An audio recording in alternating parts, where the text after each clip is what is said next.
Welcome back my YouTube channel sociology live study.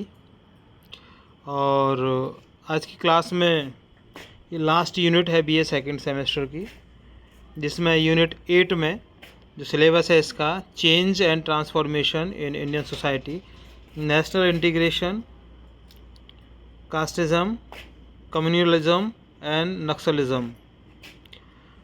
तो इस unit के अंतर्गत 15 क्वेश्चंस मैं यहाँ पर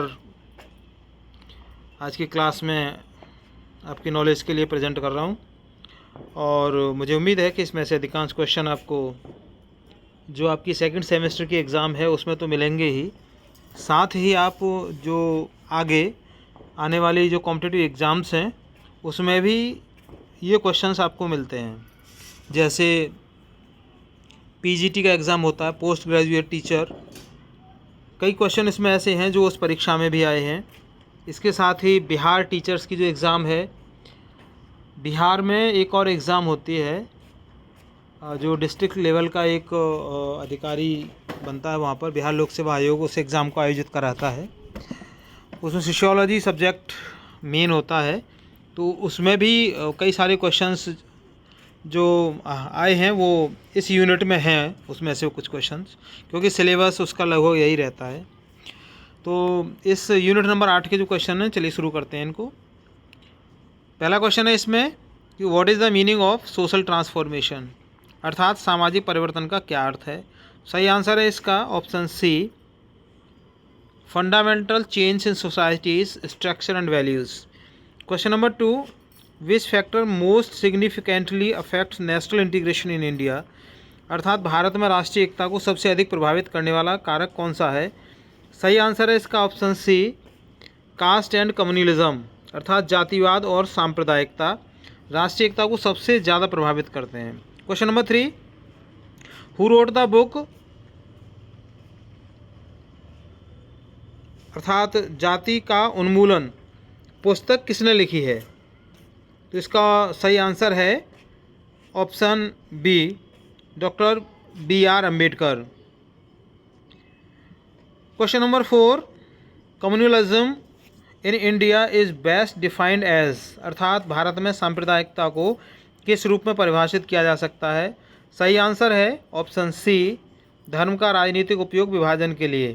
question number 5, naxalism in India originally began as a movement for, अर्थात भारत में नक्सलवाद की शुरुआत किस आंदोलन के रूप में हुई। सही आंसर है इसका ऑप्शन सी, लैंड रिडिस्ट्रीब्यूशन, अर्थात भूमि पुनर्वितरण। Question number 6, what is the main ideology behind Naxalism, अर्थात नक्सलवाद के पीछे की मुख्य विचारधारा क्या है। सही आंसर है इसका ऑप्शन बी, साम्यवाद माओवाद, communism and Maoism. Question number 7, the politics of caste in India mainly affects, अर्थात भारत में जाति की राजनीति मुख्यतः किसे प्रभावित करती है। सही आंसर है इसका ऑप्शन सी, निर्वाचन व्यवहार और प्रतिनिधित्व। Question number 8, which of the following is a tool for promoting national integration, अर्थात निम्नलिखित में से कौन सा राष्ट्रीय एकता को बढ़ावा देने का साधन है। सही आंसर है इसका ऑप्शन सी, सेक्युलर एजुकेशन, अर्थात धर्मनिरपेक्ष शिक्षा। Question number 9, the Mandal commission was related to, अर्थात मंडल आयोग किससे संबंधित था। सही जो आंसर है इसका वो है option B, caste based reservation. Question number 10, what is the meant by positive discrimination, अर्थात सकारात्मक भेदभाव का क्या तात्पर्य है। सही आंसर है इसका ऑप्शन बी, पिछड़े वर्गों को समानता के लिए वरीयता देना।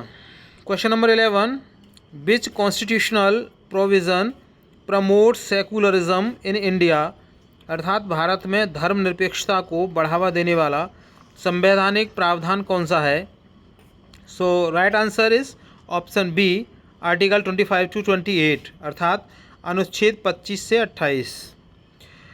Question number 12, which event is considered a major communal riot in Indian history, अर्थात भारतीय इतिहास में प्रमुख सांप्रदायिक दंगे की घटना कौन सी मानी जाती है। So right answer is option B 1947 का विभाजन। Question number 13, which state has seen the highest impact of left wing extremism naxalism, अर्थात निम्नलिखित में से किस राज्य में वामपंथी उग्रवाद, जिसको हम नक्सलवाद भी कहते हैं, का सबसे अधिक प्रभाव रहा है। So right answer is option C Chhattisgarh. Question number 14, casteism becomes harmful when, अर्थात जातिवाद हानिकारक कब बनता है।